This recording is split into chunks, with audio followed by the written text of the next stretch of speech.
Welcome to Man Does Tech, where I solve the problems you didn't even know you had. In this video, I will explain how to connect Sulit TV. First, gather your Sulit TV device, its power adapter, an HDMI cable, and your TV remote.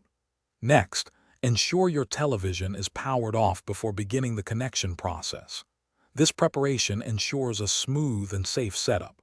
We will then proceed to physically connect the device to your TV and power it on. Now, let's get your Sulit TV physically connected.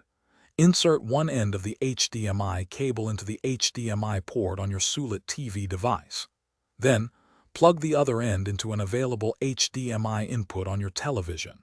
After that, connect the power adapter to your Sulit TV and then into a wall outlet.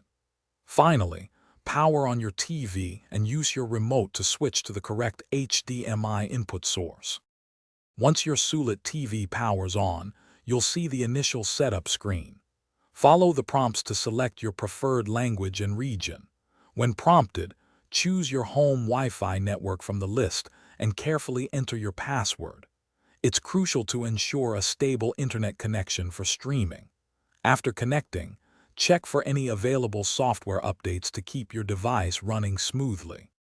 With your Sulit TV connected, take some time to explore its user-friendly interface and discover all the available apps and features. You can customize settings like display resolution, audio output, and parental controls to tailor your viewing experience.